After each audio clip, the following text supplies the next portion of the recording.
Well, good evening, everybody. And good evening, everybody. Fantastic. And welcome to our 2025 annual members meeting. I'm David Cowell, chair of your board of directors, and I'll be your host this evening. I'm joined tonight by members of our executive leadership team. We have Rob, Karen, Laura, Alison, Steve, Paul, and Andrew. And with us, we also have our directors, Jane, Claire Jane, Ian, Ash, Mark, Jeremy, Tracy, Jackie, Claudia, Leslie, and Mike. In fact, we have a full house. We have a full house all the way around. And we are all available for conversation after the meeting, and you'll be able to find us in the Meet the Board area near the Studio LN5 bar, just over there, after the meeting. Once again, we are delighted to welcome a record number of members joining us here in person at our new venue, Stack in Lincoln, along with our highest ever online audience, joining us from across Lincolnshire and beyond. It's wonderful to have you with us. Now, before we begin, a little housekeeping for those here in the room and those joining online. For those at the venue, there is no planned fire drill this evening. If the alarm does sound, please make your way calmly to the nearest exit, which you will find located around the room. Our assembly point is St. Mark's Square, and colleagues are on hand to help direct you if needed. And for those joining us here in the room this evening, you may have already spotted a change. There are no voting devices this year. Now, I know it's a shock to the system. Voting at our annual general meeting is driven by requirements under the society rules. And this year, there are no matters that require resolutions to be put before our members. We will have voting motions at future meetings, so they will be back. But for tonight, their absence makes things a little simpler for us all. As ever, we want you to get involved this evening. We will be hosting a Q&A session a little later on. And thank you to members who have pre-submitted questions in advance or on arrival this evening. For those joining online, you can submit questions by clicking the message icon on the left of your screen. We will also take questions from the floor and will aim to get through as many as time allows. Full responses to all submitted questions will be posted online in the coming days. The Q&A session will be carried out in accordance with our standing orders, which have been shared with you by email in advance of the meeting. For those online, you can access this via the Documents tab, and for those in the room, you should have been offered a paper copy on arrival. It can also be accessed by scanning the QR code on screen now. And we are introducing a new way for members joining us at Stack to get involved. On your tables, you will find a quiz sheet and pencil. Listen out as the meeting unfolds, as the answers you need are woven throughout the presentations. Fill in your sheet as you go and pop it in the white postbox in the Meet the Board area after the meeting for the chance to win £100 cashback. Our annual members' meeting is a moment to reflect on our purpose, our progress, and the strategic choices that will shape our future. An opportunity to step back and take stock of where we are, the challenges we face, and the direction in which we must move together. This year, that reflection feels especially important, as it is also a moment to acknowledge something fundamental. That the success of our business is not built on products, systems, or strategies alone. It is built on people. Our colleagues, whose dedication, creativity, and resilience make everything possible. Over the last year, we have navigated opportunities, challenges, and changes. Through each of these moments, one constant has remained: the commitment of our teams. It is our colleagues who greet our customers, who solve the problems no one sees, who innovate behind the scenes and who show up every day determined to make our business better. We are operating in some of the most difficult economic conditions we have seen in recent years. Rising costs, shifting markets, and increased uncertainty have affected businesses across every sector, and ours is no exception. These pressures test not only our financial resilience, but also our strategic discipline and our collective resolve. In times of uncertainty, it is easy to focus on short-term pressures, but our responsibility is larger. We must look ahead, anticipating challenges, strengthening our operations, and remaining agile in how we respond to change. Sustainability demands discipline, foresight, and unity of purpose. Good governance is not just a principle, it is the framework that ensures every decision we make is responsible, transparent, and aligned with our long-term purpose. It is what enables us as directors and collectively the board of this wonderful organisation to safeguard the business while supporting its continued evolution. Over the past year, that responsibility has been especially evident in the oversight of our ongoing investments. In investments that are critical not only for meeting the needs of today, but for building the foundations of tomorrow. First, our continued investment in trading locations remains central to who we are. These spaces are where our customers interact with us, where our colleagues serve their communities, and where our values are lived every day. Ensuring these locations remain modern, relevant, and responsive is not simply a matter of growth, it is an expression of our commitment to the communities we serve. Through careful evaluation and responsible planning, we are strengthening these assets so they remain vibrant places of service and connection. Second, we have maintained our focus on key infrastructure. Strong infrastructure, whether physical, digital, or operational, is what keeps the business resilient and efficient.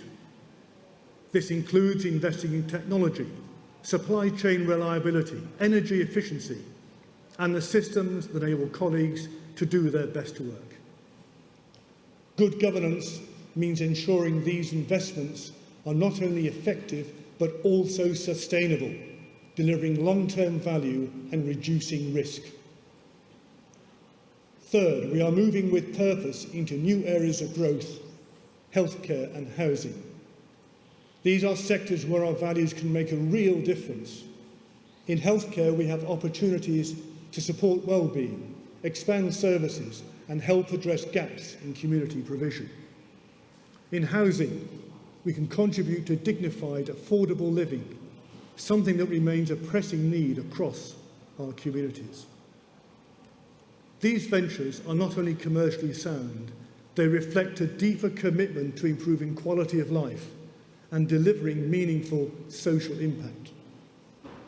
As directors, our role is to ensure that every step we take, whether maintaining existing operations or exploring new frontiers, is grounded in prudent oversight and aligned to a long-term vision.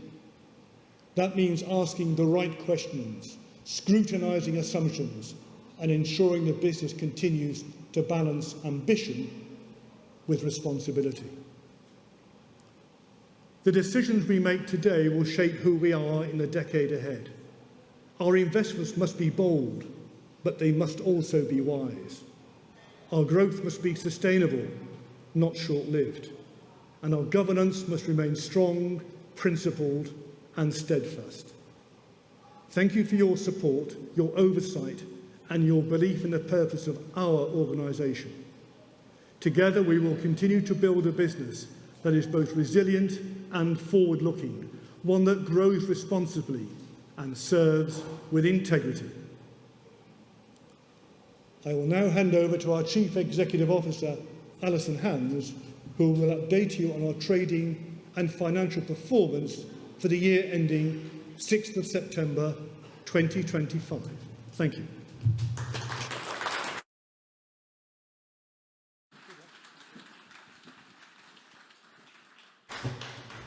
Good evening, everybody.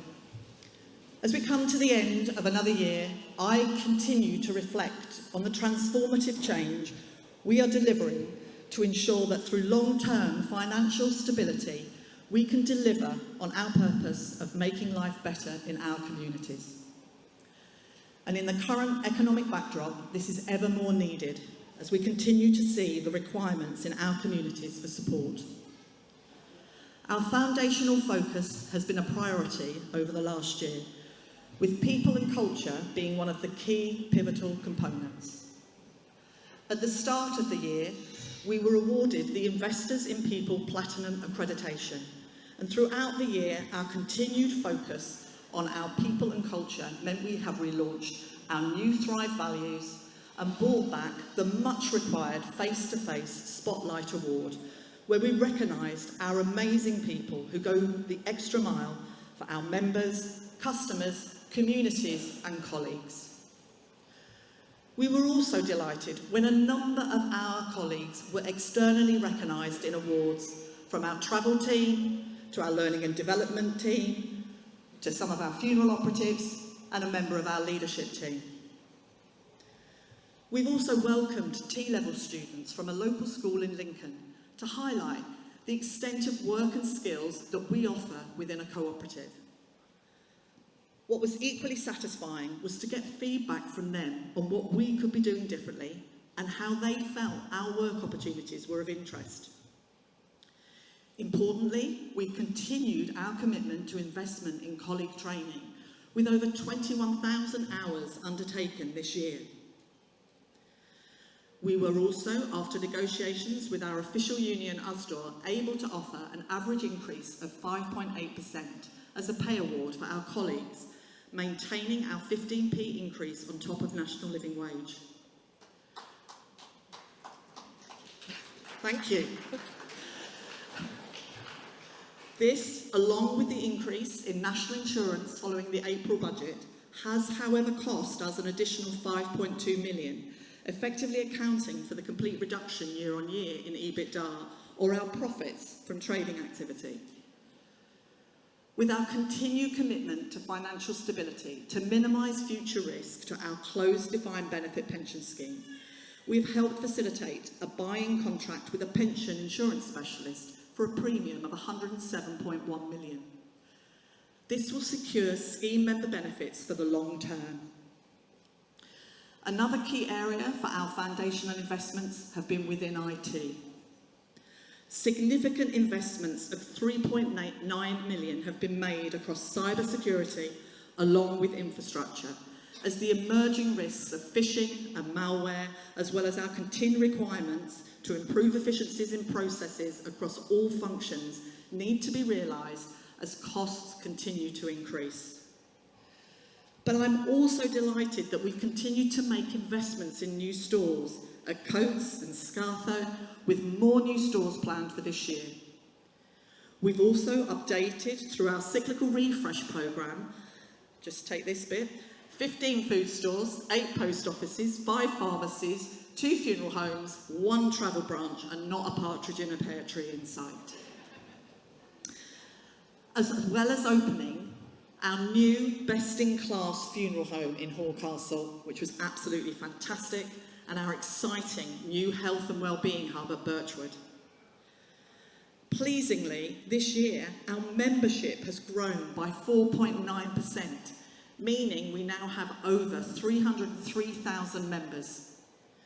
We continue to see new members joining us from all age groups across our trading area, but the largest proportion of our new members are in the 20 to 39 age bracket, which is a positive sign for the future of our society.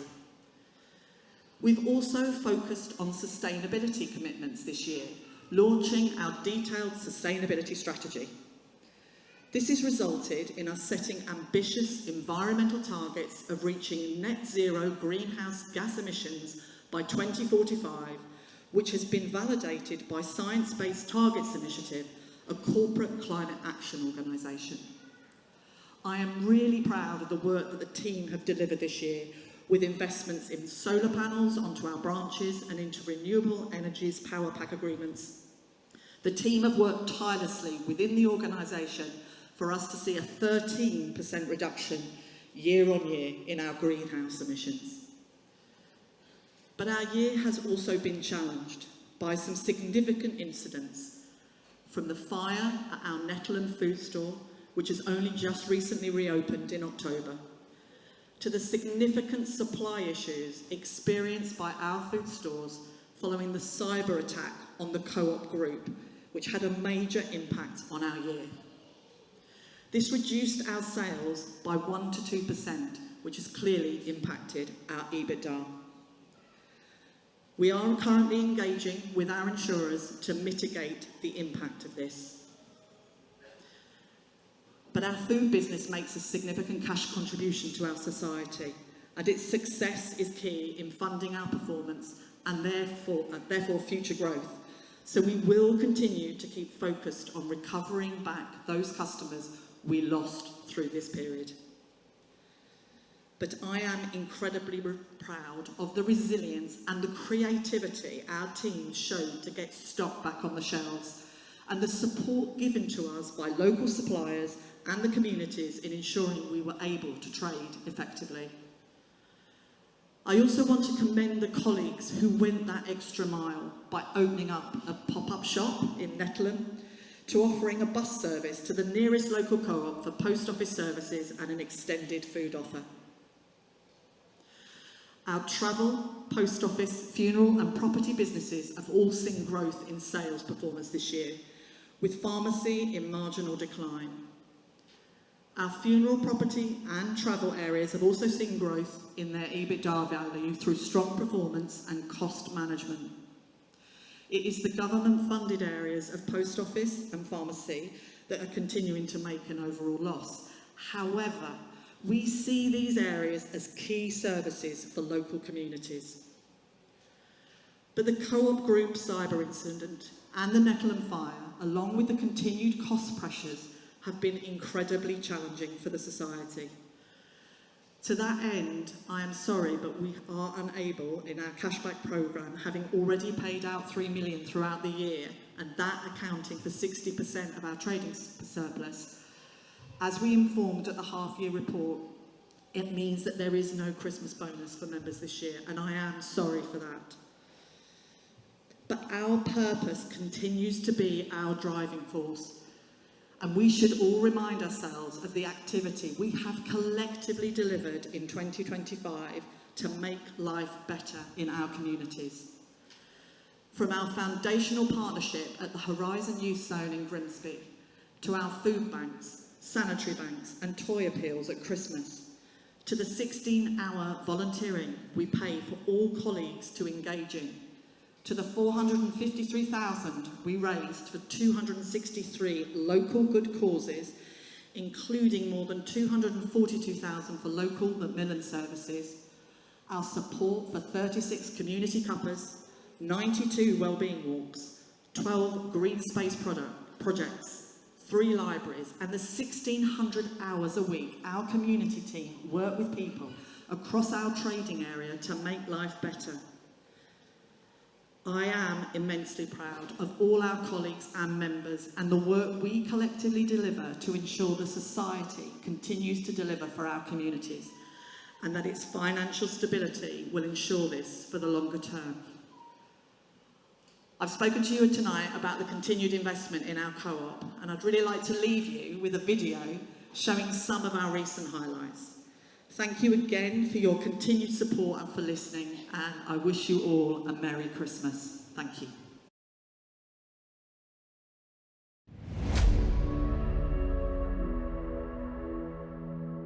This year, we've continued laying the foundations for a sustainable Lincolnshire co-op. And one of the biggest impacts is one of the smallest changes.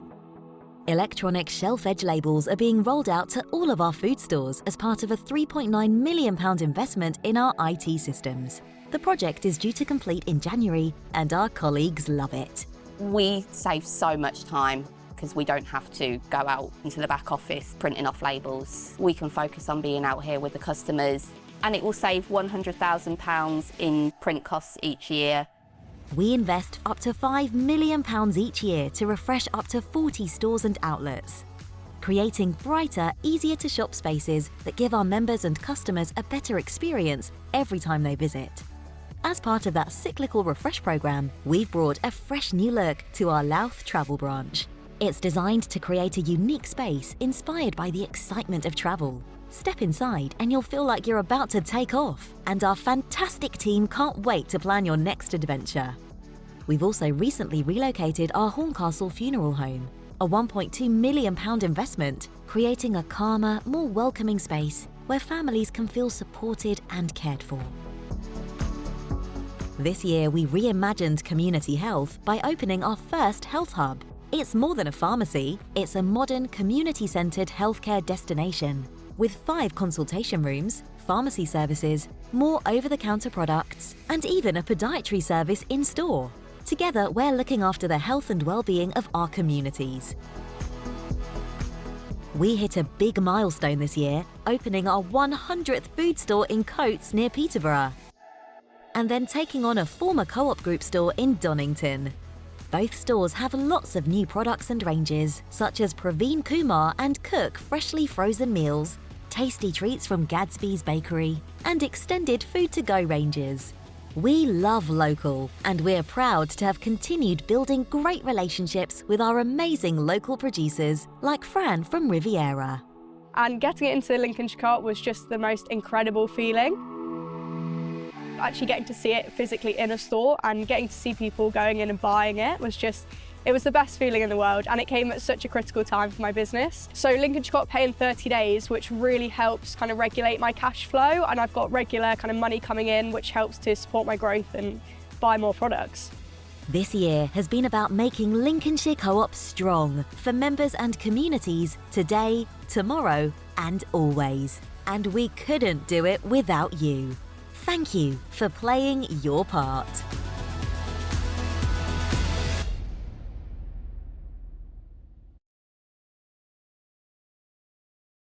Good evening, everyone. Great to see you all here.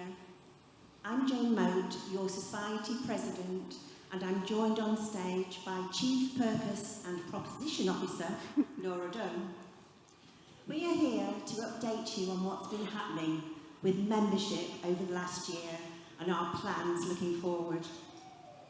So, we'll start with the numbers to get us going. Firstly, it's great to see that over 24,000 new members have joined us in the last year, and that we now have over 303,000 members in total. We've also got over 45,000 members now using our app, so they don't have to remember to take their dividend card into store. Laura has asked me that I do a plug for our app at this point.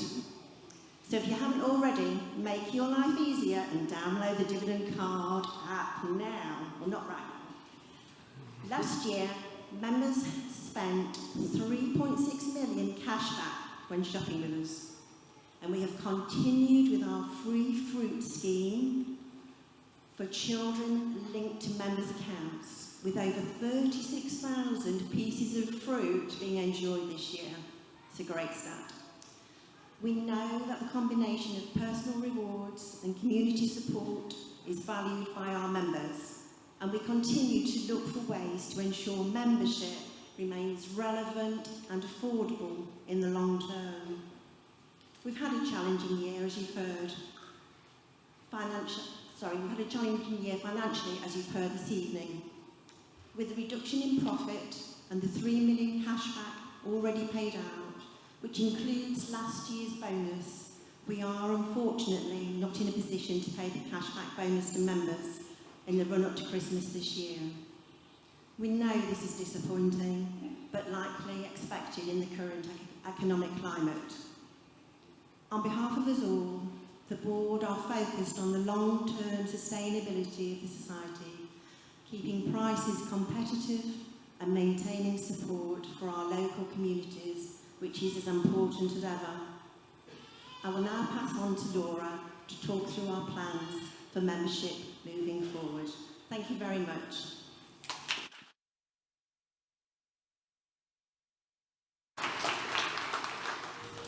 Good evening, everybody, and thanks, Jane. I'm going to talk about the purpose of Lincolnshire Co-op. Our purpose is to bring together ideas, energy and resources to make life better in our communities. And we're starting to think more about how we can help you play an even bigger role in making this happen. We understand as a place-based organisation that we need to focus on the particular aspects of living here in Greater Lincolnshire and a bit beyond, around the edges. The good and the not so good, so we can make local life better. With that in mind, we are in the process of talking to people at various life stages to understand what's most important for their quality of life and the challenges that they face. So in the future, being a member of Lincolnshire Co-op will give you access and benefits for products and services that are most important to you and connect you to the local support available when you need it. To give you some examples of what we mean, for younger members, finding a part-time job and learning employability skills might be the most important.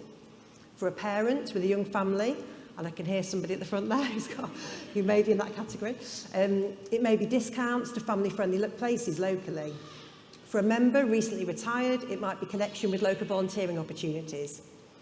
Alongside offering benefits for buying co-op products and services, we'll be looking to personalise your membership so you can find out about what's available locally, which is of most interest to you, and connect you with services that can help. A truly place-based focus. We've started engaging with local people already about this, and we will continue to do this over the next year to ensure we create a membership offer that works for you. We won't be holding a half-year meeting in June, as we have done previously, but we will be running sessions to develop and test ideas with members to keep us on the right track.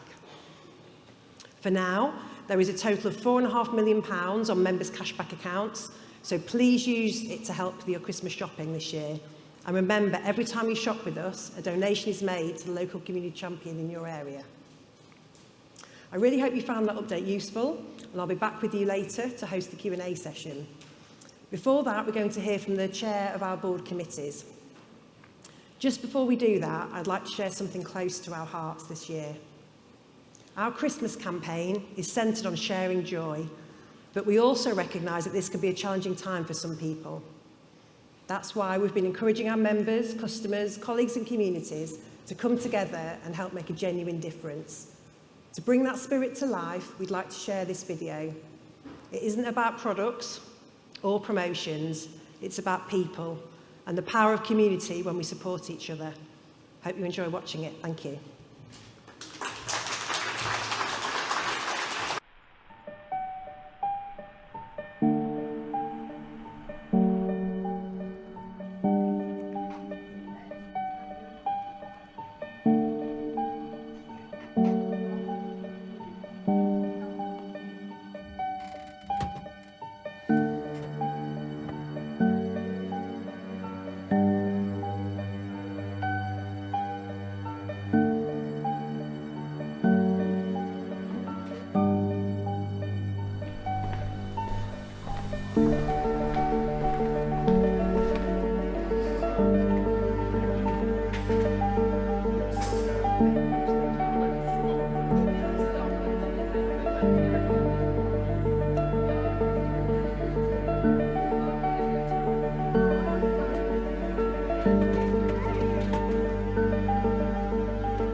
over the past year. Now, pay is always an emotive topic. It touches on fairness, recognition, security and value, and it matters deeply to colleagues at every level. That understanding has shaped the committee's approach throughout the year.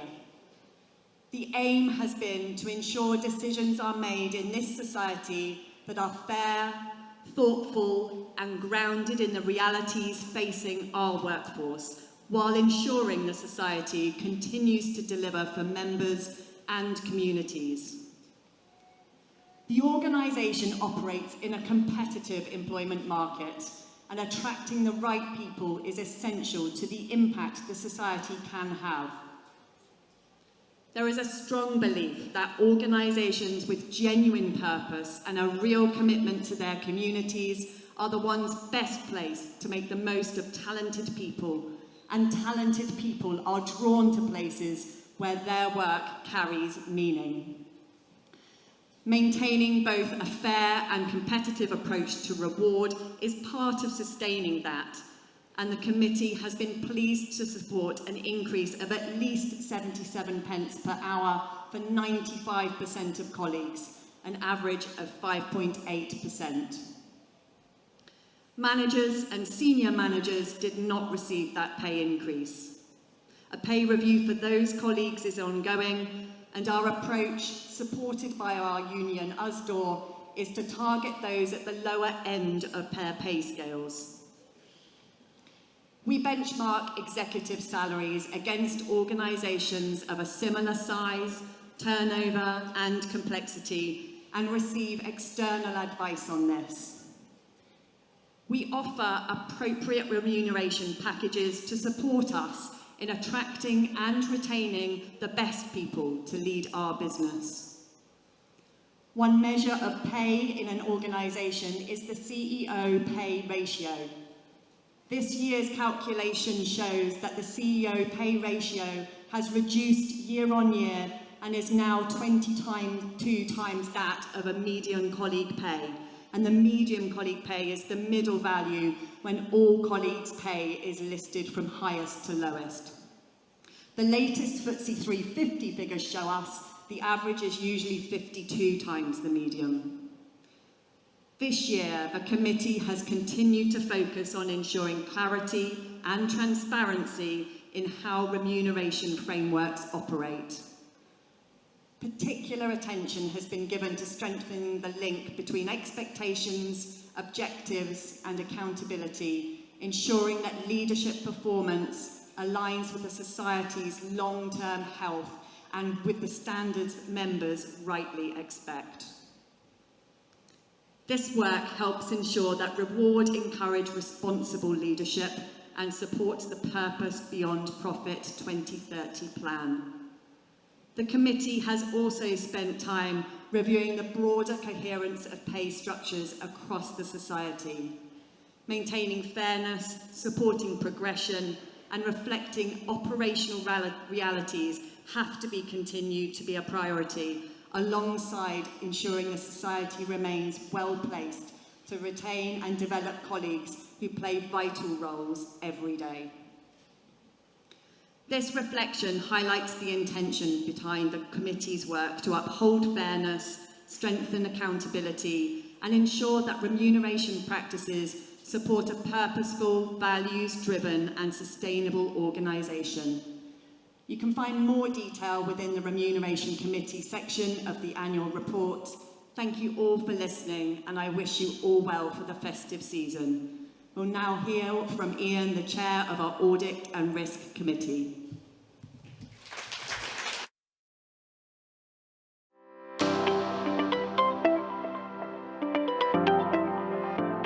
Good evening. My name is Ian Holdenby, and I am one of the appointed directors and the chair of the Audit and Risk Committee for Lincolnshire Co-op. The Audit and Risk Committee have three areas that they are responsible for on behalf of the board. The first one is the annual accounts and the financial statements, which you should have in front of you this evening. Now I'm going to let Jenny at Mazars, who are our external auditors, speak to more about these later on. But for me, I just want to say a very well done to Paul and the whole of the finance team. The accounts have been produced to great quality, to time, and have really demonstrated how well and how far they have come over the last 2 years in making sure we've got the financial records in a great place for you as members. The second area that we look at is internal audit. Now, internal audit is a function within the business that provides assurance to us as a board and also to the executive to have a look at areas that may have higher risk, things that need to be worked with in the business, to have a look at the controls, the governance and the risk management that operates in that area. They will produce a number of reports and conduct a number of reviews over the year, and they have done a fantastic job in making sure that when we do find areas that may not be in line with what we would hope, that they have worked very closely with the business to identify the controls that need to be strengthened and produce a better environment for us to operate in as a unit. The third thing that we are responsible for is the risk management framework. Now, as you know, the world is a very moving feast at this moment in time, and the risk framework that we have to put in place needs to be both adaptive and quick to deal with a lot of the pressures and issues that are landing on the co-op as a business and in our communities as a whole. Whether it's areas like national insurance rises impacting on the cost base of the business, or we have the Ukraine, or as you saw last year, with the impact on the co-op group with cyber attacks. Especially on the last one, the risk management activity that we're conducting at the moment is essential, and we have to invest a large amount of capital to make sure that we are both secure and safe and allow us to trade as effectively as possible within that risk framework. So, looking forward, that one of the key elements for the Audit and Risk Committee is to ensure that our risk management, the executive, the business, and all the colleagues that are working in there are looking at our risk profile, understanding what taking a risk means in real terms, and then making sure that that aligns with what the board are happy with for you as our members, our colleagues, and our communities. So all it remains for me to say is may I wish you all the best and the season's greetings, and I will now hand you over to Jenny at Mazars. Good evening, everyone. My name is Jennifer Birch, and I'm an audit partner from Forvis Mazars. I'm responsible for the financial statement audit of the Lincolnshire Co-operative Society. As you can see in the annual report and accounts on pages 47 to 49, my audit opinion is set out in full. The opinion confirms that the financial statements are prepared on a true and fair basis and that they comply with the financial reporting standards. We were able to complete all of our procedures within the allocated timeframes and have no matters to raise to you by way of exception as members of the Society. I do hope that you have a lovely evening tonight and that you enjoy the festivities and entertainment at Stack. Goodbye all.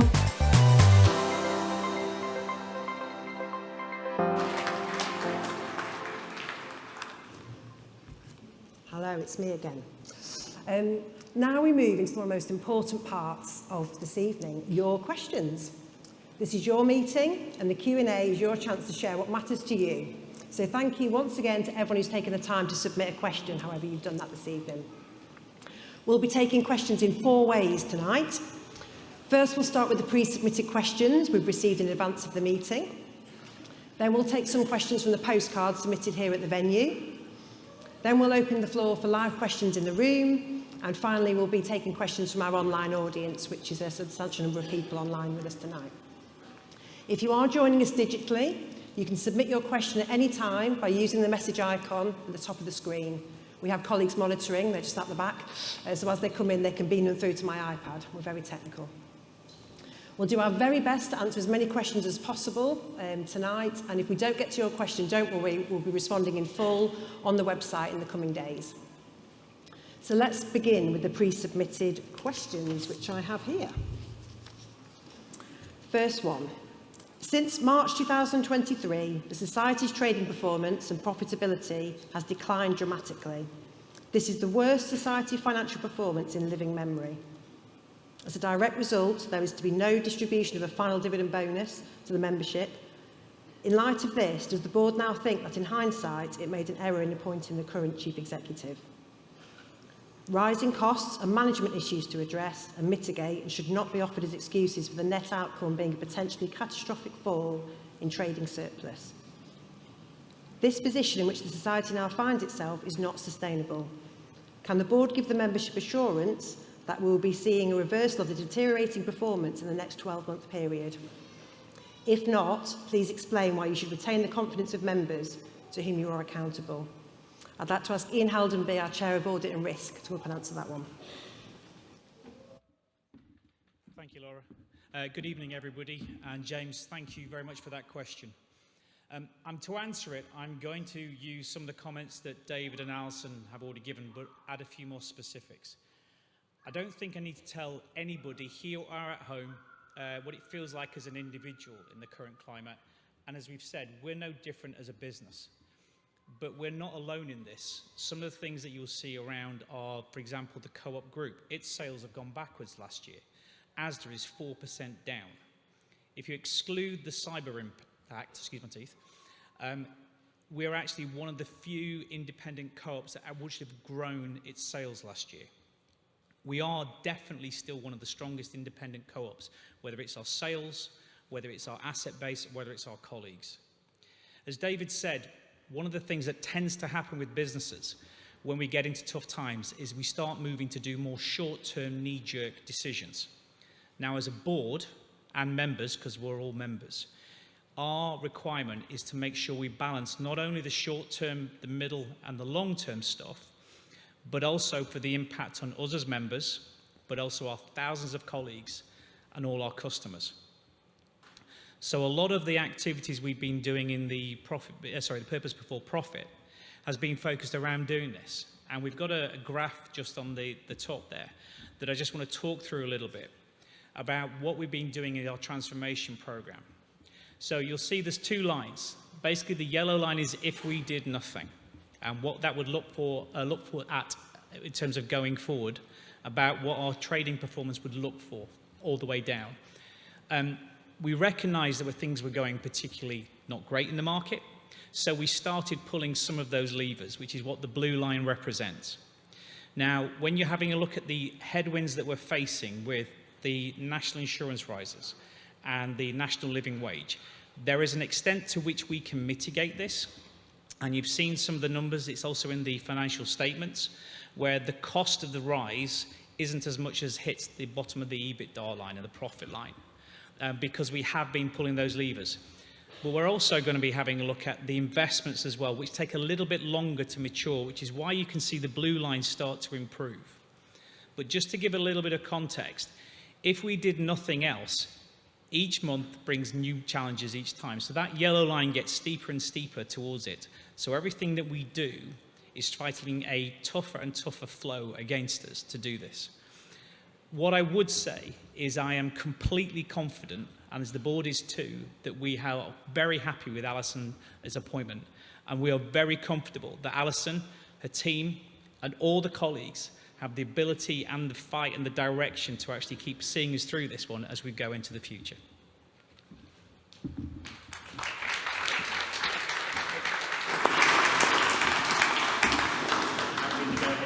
Yeah, thank you, Ian. Stay for one more. Next question. Would the board please advise members of the level of return on investment across the various projects that comprise the £25.8 million capital spend? Okay, thank you. So last year, the easiest way to break the 25.8 down is we had a quarter of it is in what we call non-returning investment. So that's IT and stuff that we just need to do to get fit for both now and also going forward. Being honest, we're a little bit on the back foot with that, so we are playing catch up in a number of areas that we need to get right to make sure that we can cope with what's going forward.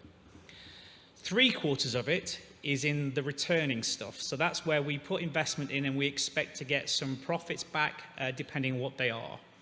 So we've established two lots of thresholds.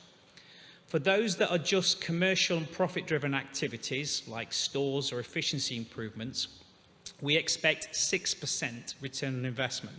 And that's what we expect coming back into the coffers. For those that actually have a purpose drive as well, so that might be social care, housing, etc., we recognise we still need to make a return for us as members, but we will accept 3% in terms of return. What happens on a monthly basis is that we have what's called the investment committee, and they get continuous feed on how well these investments are performing. So if there are things that are starting to drop below those thresholds, they're immediately brought to the attention of the exec and then to the board, and we can start making more strategic decisions about what we want to do with things. But that's basically how we govern the capital spend. Okay.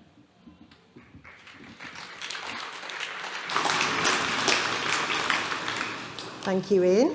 Next question.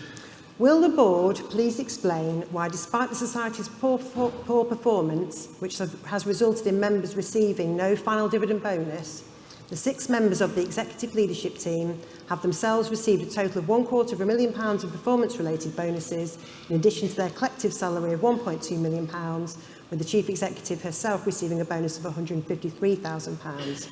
I'd like to ask CJ, the chair of our remuneration committee, to come and answer that one. And it's not just me that finds it hard to say that word. Thanks for the question. Bonuses that are referred to in the annual report are actually bonuses for the previous period, so the previous financial year. This financial year, we have made changes to our bonus schemes, and colleagues are now only eligible for one bonus scheme. Previously, managers were eligible for both. So in terms of pay, we are a multi-million pound organisation with diverse sets of trading operations. We do benchmark our executive salaries against organisations of a similar size and turnover. And the CEO pay ratio that I talked about in my speech dropped from 31 times median pay over the last 2-year period. And this is due to our CEO pay not being increased and frontline colleague pay rising. And I know sometimes these subjects are uncomfortable, but the key thing for us is that we are always really transparent with you.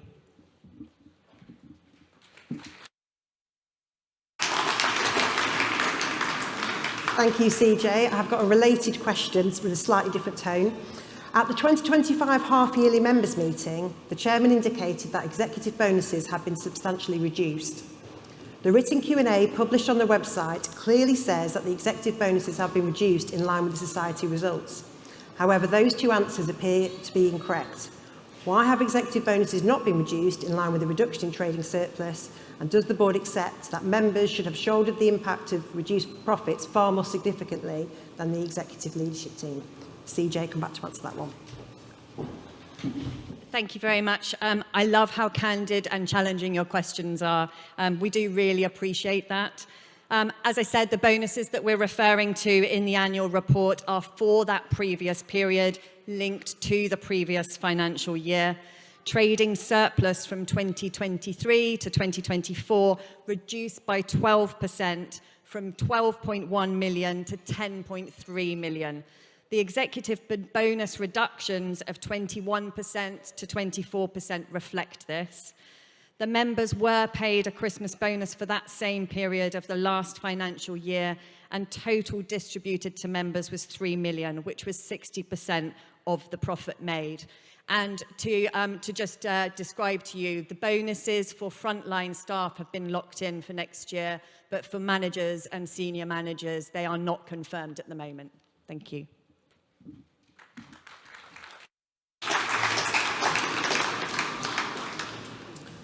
Will the board undertake to discontinue the use of the term cashback, in its place reinstate the word dividend? I'd like to ask Jane Moat, our president, to answer that question.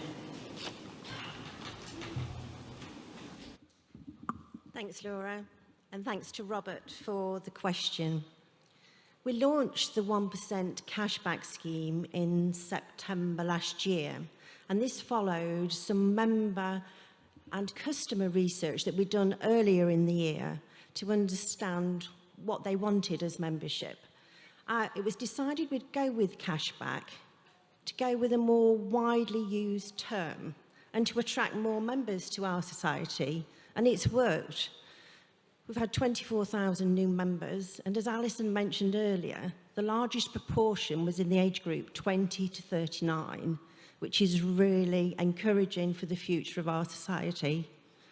We will continue to use cashback for the foreseeable future with the aim of gaining more members. And just to confirm, in our membership terms, that cashback and dividend are used interchangeably. Thank you very much.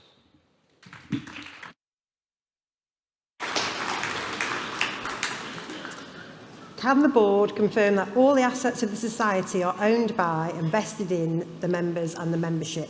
I'd like to ask David Cowell, our Chair of the Board of Directors, to answer that one, please.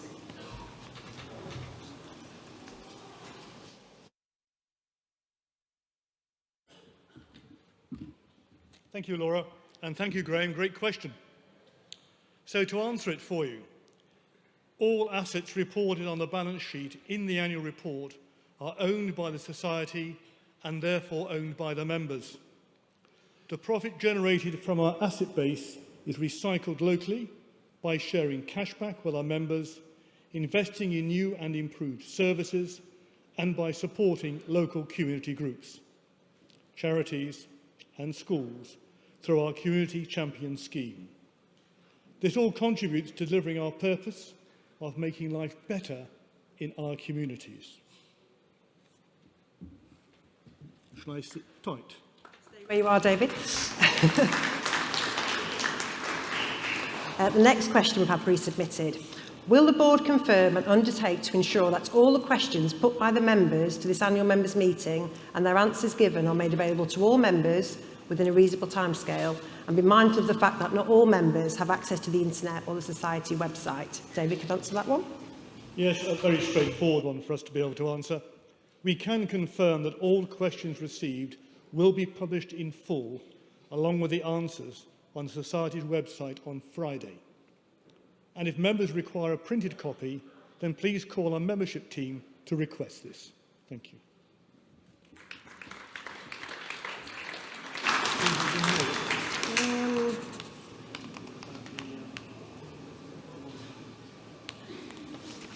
Yes, one more question, well reminded to me, David. Will the board assure members and confirm that it has not had any conversations or given any consideration in relation to the Lincolnshire Co-operative Society being demutualised? Nor has there been any equivalent pursuit made with regards to the society becoming a member of the cooperative group? So, the short answer is there have been no conversations. The longer answer, for clarity, says the board can assure members that there are no current plans to change the corporate status or ownership of the society. Thank you.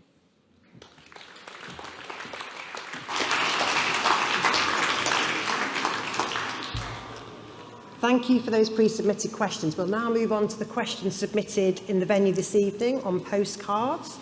To keep us on time, I've got a selection here, but we will be answering any ones that we don't get to on the website by Friday, as David said. So, first question from the postcards. I hate seeing empty property. What percentage of co-op properties are empty? I moved to Sleaford 3.5 years ago. The Riverside unit is an eyesore and it's very, very empty. I'd like to ask Paul, our CFO, to come and answer that one. Thank you, Laura, and great question. We currently operate at around 5% of our properties that are unoccupied, which is in line with best practice.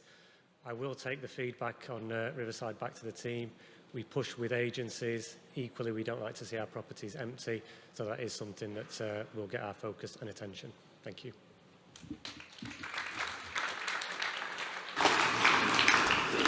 Second question's on the postcards. I would like all the stalls around to look like they used to at the showgrounds. For anyone who's been to this event before, we've held it at Lincolnshire Showground, and I can take that question. We had a lot of feedback over the years to see whether we could run this event in the city centre, and that has always been a challenge in terms of venues available. So we took the opportunity when Stack launched to look at this as a venue, and that's why we're here this evening. There is a member survey to feed back to us on, so I'm sure there are lots of people who prefer the showground, there'll be lots of people who prefer Stack, and any other ideas are always welcome. Obviously in this venue it is a struggle in terms of fitting the Christmas market element in, but we have got a band and we've got all the food available, so different venues offer a different experience, but please give us your feedback in the survey after the event. Third question from the postcards. Why does Welton Co-op close at 4 p.m. on a Sunday, but Dunholm closes at 10 p.m, please? I'd like Steve to answer that one. Thank you, Laura, and good evening, everybody. So this is simple to answer. So this is the Sunday trading laws. So effectively, any store that is higher than 280 square metres can only trade for 6 hours, and any smaller stores that are beneath that, that number can trade longer, hence the difference. So we are simply abiding with the current trading laws, and if they change, we'll obviously take a different view.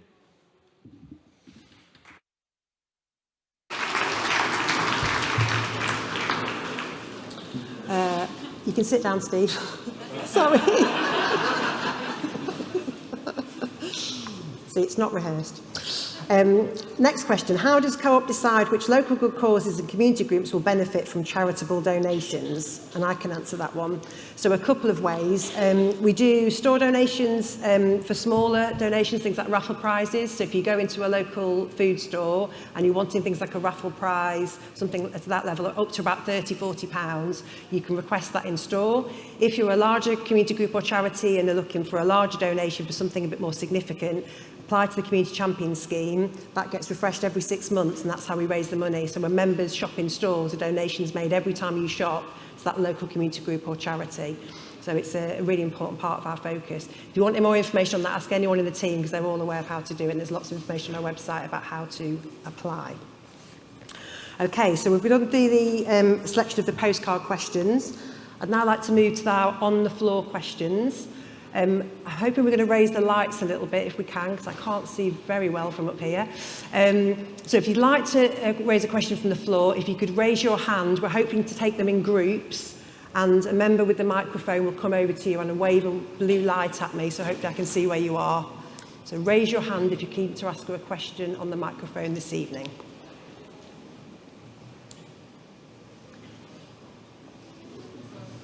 And if we could raise the lights, that'd be really helpful, because I'm not sure the team can see anybody. Hi. I just wondered why some co-ops in Lincolnshire are not. Some co-ops in Lincolnshire are not Lincolnshire co-op. Great question. I can answer that to save anyone leaving their seat. So there are a number of co-op societies across the country. Way back when, 1861, when we were formed, there was pretty much one in every town as the movement grew. Over the years, they have merged and brought together. So we have now the National Co-op based in Manchester that have stores all around the country, that those independent societies merged into the big group. And then a number of other societies have merged into smaller, more regional co-ops, of which we are one. So in our trading area, there are Lincolnshire Co-op stores, there are some central Co-op stores as well when you get to kind of Nottingham side, and then you've also got Co-op group stores. But in other areas of the country, you've got different independent societies, but we are all separately governed, separate board of directors, separate profit and loss account, separate membership. We know that's frustrating because often members say, I can't use the card in every store, but that's because we're all separate organisations. Thanks for the question.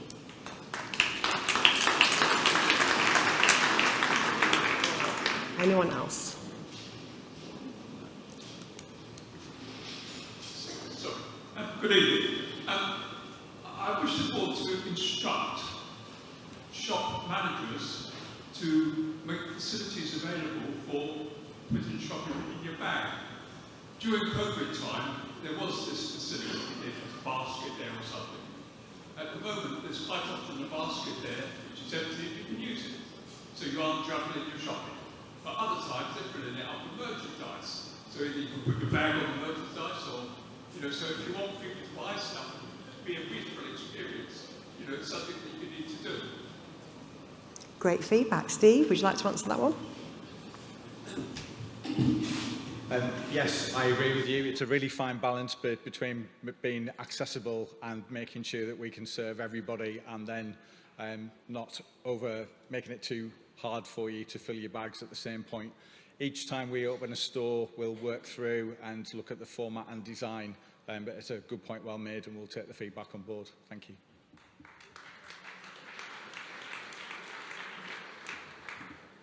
Yes, you could instruct managers to do it, because all the co-ops I go into, there is a basket there of some side.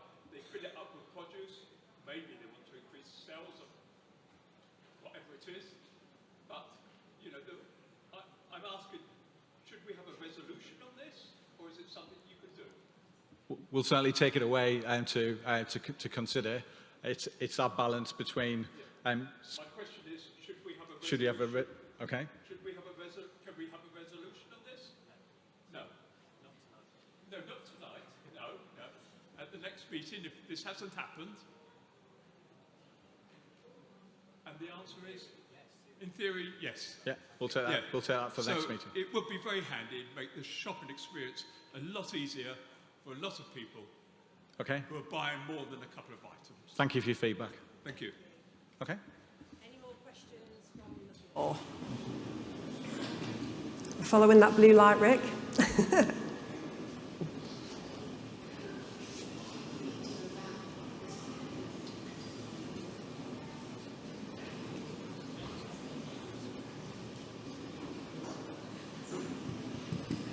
Bear with, we have a blue light, but we don't have a working microphone. Hold on. Can you hear me now? There's been a lot in the media recently about personal threats to shop assistants. Do you find there's any issues within the Lincolnshire Co-op group? And if so, what are you doing about it?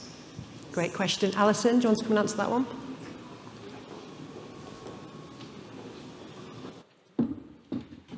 So, one of the reasons about a year and a half ago, we put body cams into all of our stores. It was a £250,000, just under £250,000 investment for our food stores and actually our pharmacies to ensure that we had proper live footage, that was recorded footage that you can hear the person speaking, to ensure that we had the right type of evidence for the police if they wanted to prosecute. I would love to say that we don't ever have these incidents, but we do. And it's really important that we protect our staff. And I know that there are staff our colleagues in the room today, and it is really important that when something happens, that they obviously keep themselves out of danger, because it's very, very important. Okay. Thank you for your question, though. Thank you.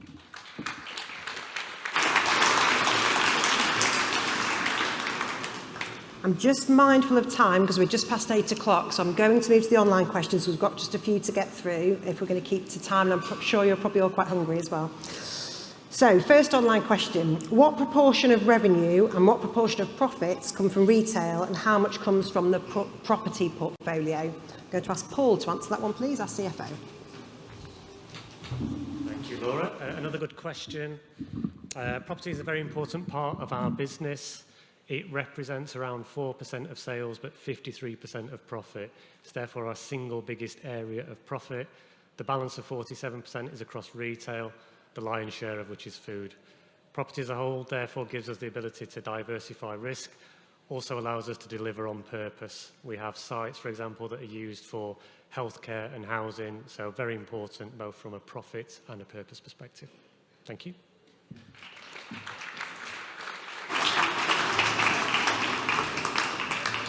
Next question online. How has Lincolnshire Co-op recovered from the cyber attack? I'd like to ask Alison to come and answer that one, please.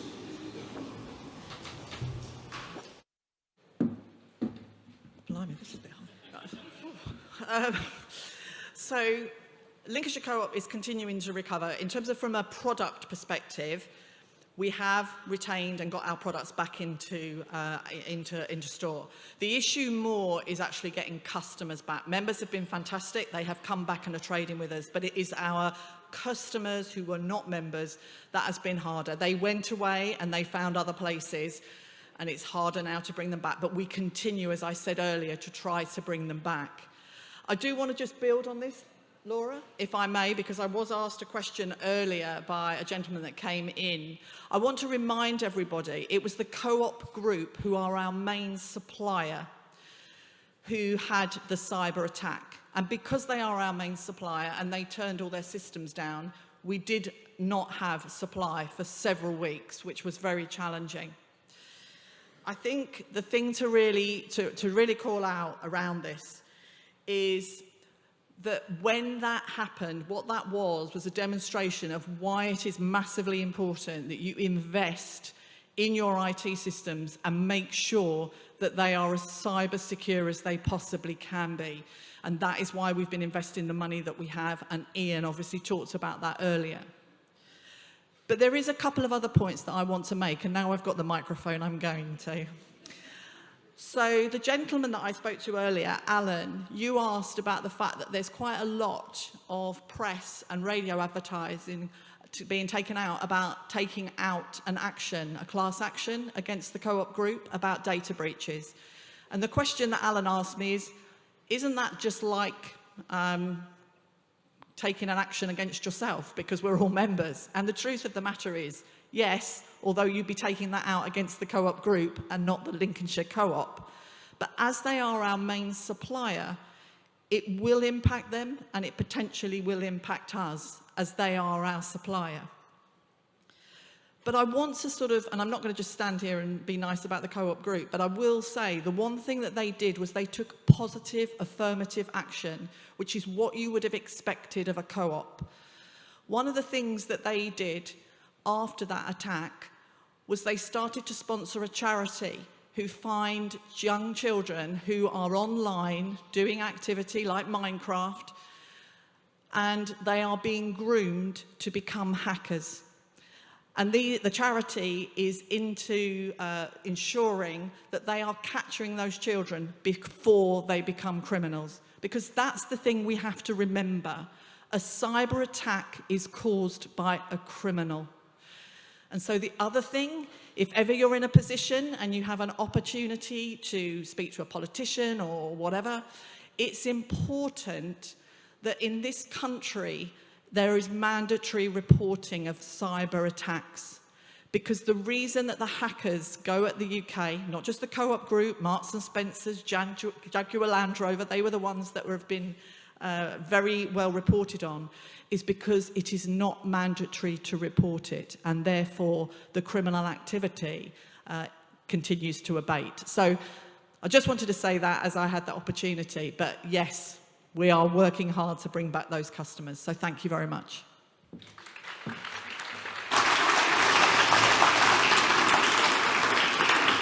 I'm going to squeeze in two final questions just because I'm mindful of time. So the first one is, are there any plans to have self-checkout in stores? This would help speed up service for people who want a quick exchange rather than waiting for people who want to chat to staff. And the second question, can we have larger text in stores? So I can ask Steve and Andy to come up and answer those two in whatever order you'd like. No fighting. Thank you.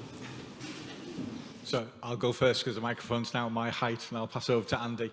So the great news about self-checkout is yes, we can. It's definitely coming. We're trialling in 4 stores currently, with Sinsel Street in the Lincoln City Centre being our busiest lunchtime peak. So we've got self-checkout live in that store, and we're planning to roll out next year between March and June, but importantly, only in 76 stores, and you will always find a manned checkout and a self-checkout, so we are giving customers choice. There's a lot of retailers that are moving purely to self-checkout, but as a community-led retailer, we want to give our members and customers the choice across both. Thank you.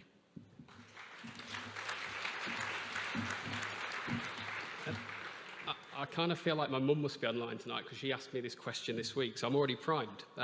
So larger text in stores, this is one of the reasons we've invested in digital e-cells, because the text is clearer, but also we can play around with the template. So we've got the agility to keep playing with those templates, and we will. So the short answer is yes, and hello mum online.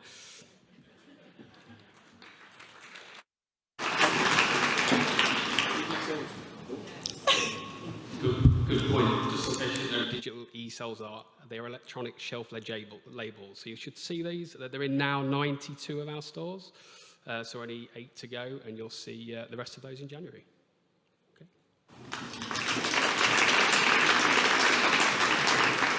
Thanks, Andy. So that's the end of our Q&A session. Thank you to everyone who's contributed questions this evening. We've had lots through. Your curiosity, challenge and engagement are what makes this meeting memorable. The Q&A session is the most important part of this meeting. We really appreciate the time you've taken to share your thoughts with us. We've covered a wide range of topics, and there are more that we didn't have a chance to answer. So we'll be publishing full responses on our website by Friday to make sure nothing is lost or overlooked. I'll now hand you back to David to close our annual members meeting, and you'll all be able to get some food and drink then. Thank you.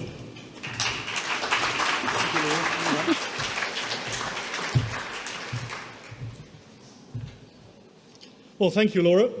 Now, on behalf of the board and our executive leadership team, I want to sincerely thank everyone who has participated this evening. Our members, both here in person and online, and our colleagues from across Lincolnshire Co-op. The majority of your board of directors are elected by the membership, by you. Our next elections take place in May, and we would be delighted to hear from anyone who is interested in standing for election or finding out more about the role of a director at Lincolnshire Co-op. To find out more information, visit our website or speak to our membership team. That brings our formal meeting to a close. A special thank you to our presenters for sharing their updates and insights, and to our marketing and membership team for organising this year's annual members meeting, and to the wider teams for supporting the event. We're always looking for ways to improve our member events, so please look out for the email survey asking for your feedback on this evening. And as a thank you, there's a chance to win a £50 cashback. A £50 cashback. Thank you. For those at the venue, the bars and food vendors will be opening shortly, and your evening entertainment will begin at 8:30. For those joining online, your £5 cashback payment will be available to spend from Thursday, the 11th of December, and we hope you enjoy treating yourself. Our next event is the 2026 Holiday Show. No matter what type of holiday you're looking for, this is the show for you. Join us on Sunday the 18th of January at the Lincolnshire Showground. To find out more, please go to lincolnshire.coop Holiday Show. And that's it. So on behalf of everyone at Lincolnshire Co-op, thank you for joining us tonight. And from all of us, a very Merry Christmas and a Happy New Year to you and all your families. And we look forward to seeing you again at future events. Thank you and good night.